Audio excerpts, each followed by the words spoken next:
चोला ओढ़कर आप क्या बकवास कर रहे हैं। आपने यहाँ तक किसानों पे आरोप लगा दिया कि राम मंदिर को रोकने के, शर्म कीजिए, डूब मरिए चुल्लू भर पानी में उत्तर प्रदेश के मुख्यमंत्री अपने इस वाक्य को लेकर जो आपने कहा है कि मात्र राम मंदिर को बनने से रोकने के लिए ये आंदोलन किसान यहाँ पर आकर बैठा हुआ है। यानी कि अभी तक तो आपको ये भी समझ नहीं आया ये कि किसान बैठा क्यों है, क्योंकि आपको तो ये लग रहा है राम मंदिर को रोकने के लिए 26 जनवरी को आप राजपथ से राम मंदिर की झांकी निकालेंगे। आपके प्रधानमंत्री जी गुरुद्वारे मत्था टेकने जाते हैं। आप ये दिखाना चाहते हैं कि ये जो आंदोलन है ये किसान अन्नदाता का आंदोलन नहीं है, इसका किसान कानूनों से लेना नहीं है, इसका लेन देन जो है वो धार्मिक राजनीति से है, मंदिर से है, गुरुद्वारों से है, और कहीं ना कहीं आप कहते हैं कि दूसरे तत्व भी इसमें जुड़ चुके हैं। तो इसे धर्म की राजनीति बनाने की कोशिश मत कीजिए। ये पूरी तरह से हमारे अन्नदाता, किसान और ये 3 कानून जो आपने पास किया न्यूनतम समर्थन मूल्य से जुड़ी हुई बात है। अगर आपको समझ नहीं आ रही तो समझ लीजिएगा, क्योंकि किसान ठान चुका है कि वो अब वापस नहीं जाएगा खाली हाथ। अब देश के 34 लोगों को कहूँगी, 134 करोड़ के लोगों को अब आपको तय करना है। एक तरफ वो सरकार है जो पूंजीपतियों के साथ खड़ी है, उनके बनाए हुए तालेबंदी के बिल को लाकर अध्यादेश के मामले से थोप देती है, और दूसरी तरफ हमारा अन्नदाता खड़ा है। मैं दिल्ली की, मुझे बिल्कुल मालूम है दिल्ली की सरहदें सील होंगी, राजस्थान का बॉर्डर सील है, आपका सिंगू बॉर्डर कहीं, आपका टिकरी बॉर्डर कहीं, गाजीपुर सब सील होगा। आने वाले समय में हो सकता है कि आंदोलन और बड़े हो सकता है, दिल्ली के लोगों के लिए परेशानियां हो सकता है बड़े। मैं दिल्ली की बेटी हूँ, दिल्ली में पली बड़ी पैदा हुई है, राजनीति है, संघर्ष देखा है, मुझे मालूम है हमारी कठिनाइयाँ बढ़ेंगी। पर आज जो अन्नदाता बैठा हुआ है वो हमारे लिए ही बैठा हुआ है, इसलिए हम दिल्ली के लोगों से भी मैं खास तौर से अपील करूँगी, 2 करोड़ लोगों से, मालूम है परेशानियाँ कठिनाइयाँ आपकी हमारी बढ़ सकती हैं, लेकिन अन्नदाता से बढ़कर देश में कुछ नहीं है। मैं आपसे ये कहूँगी, ये परेशानियाँ उठा लेंगे, ये परेशानियाँ उठा लेंगे, लेकिन दिल्ली के 2 करोड़ लोगों को कहूँगी समय निकालिए, सिंघू बॉर्डर पर, टिकरी बॉर्डर पर पहुँचिए, जंतर मंतर पर पंजाब के चुने हुए जनप्रतिनिधि बैठे हुए हैं, आवाज़ में अपनी आवाज़ को मिलाइए, ताकि ये तानाशाह सरकार झुके अपने इन तीनों काले कानूनों से। मैं पूरी ताकत से कहती हूँ, पंजाब के मुख्यमंत्री कैप्टन अमरिंदर सिंह जी हो, राजस्थान के मुख्यमंत्री हों, छत्तीसगढ़ के मुख्यमंत्री, सलाम है कांग्रेस की सरकारों को इस काले कानून पे सबसे पहले अगर किसी ने विधानसभा के सत्र बुलाकर इन काले कानून पर चर्चा करा के इन्हें निरस्त करके अपने कानून लाने का काम किया, तो वो कांग्रेस की तीनों सरकारों ने हमारे राहुल गांधी जी के निर्देश के बाद, सोनिया गांधी जी के आदेश के बाद वो किया, और जिसको करके हम कामयाब भी हुए।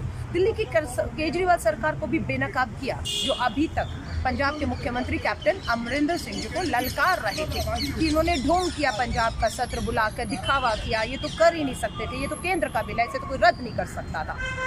माफ़ी चाहूँगी, कहते हैं ना थूक के चाटना, केजरीवाल आपने वो किया है, आपने थूक कर चाटा है। आप जो केजरीवाल कह रहे थे कि कैप्टन अमरिंदर बुला ही नहीं सकते थे पंजाब की चुनी हुई मुख्यमंत्री, चुनी हुई विधानसभा में इसको, और कानून नहीं निरस्त कर सके, आपने मजबूर होकर सत्र बुलाना पड़ा आपको दिल्ली विधानसभा का, जिसकी मांग पूरी कांग्रेस और देश कर रहा था, आपको बुलाना पड़ा, लेकिन आपने धोखा दिया। उसमें भी आपने सत्र तो बुलाया, लेकिन तीनों कानून और अपने ही 23 नवंबर के पारित किए हुए गजट को वापस नहीं लिया। ये आप, मैं विधायक रही हूँ, आप ही की सरकार में, आप ही किसी दिल्ली विधानसभा में आपके साथ विधायक रही हूँ, इसलिए किस तरह से छल करते हैं कि आपने अपने ही 23 नवंबर के आदेश को वापस नहीं लिया, आपने फाड़ने का काम किया। उसको फाड़ते ना फाड़ते से फर्क नहीं पड़ता। क्या आपने प्रस्ताव पारित किया इन तीनों कानूनों के खिलाफ, केंद्र को भेजा? नहीं।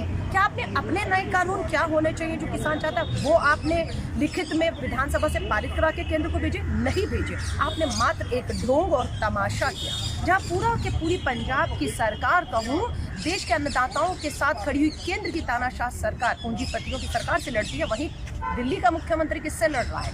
पंजाब के मुख्यमंत्री से लड़ रहा है, उन्हें ललकार रहा है, उन्हें चुनौती दे रही है। क्योंकि आप केजरीवाल, तुम्हें दम में नहीं रहा कि तुम मोदी और शाह की, अदानी और अंबानी की जोड़ियों को ललकार सौंपा, तुम्हें दम नहीं रहा।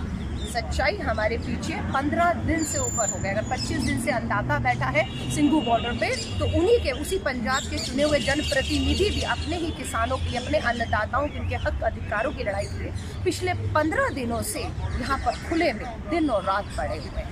अगर कोई आज उन किसानों का दर्द महसूस कर रहा होगा तो ये लोग जो मेरे पीछे बैठे हैं, वो लोग नहीं जो रजाइयों में बैठे हैं।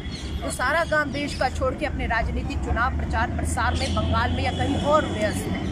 शर्म कीजिए थोड़ी सी, शर्म कीजिए थोड़ी सी। ये देश का अन्नदाता है, इसका अपमान देश नहीं सहेगा। किसी भी स्तर पर जाना हो, कांग्रेस तय कर चुकी है कि हम इस अन्नदाता के साथ कंधे से कंधा मिलाकर यूं ही खड़े रहेंगे। जितने आरोप लगाने हो, जितने षड्यंत्र करने हो, जितना इस आंदोलन को बर्बाद करने की कोशिश करनी हो, कर लीजिए।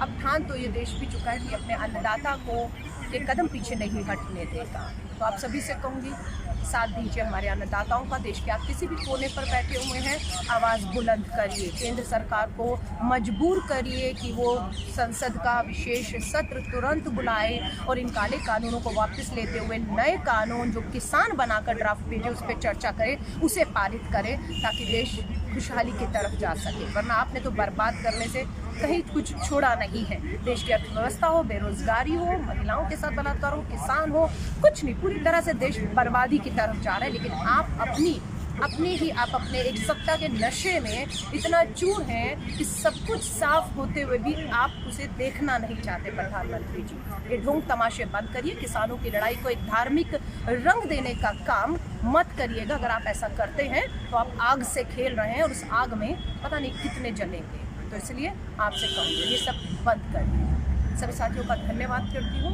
और किसानों की आवाज़ को बुलंद करिए। जय हिंद।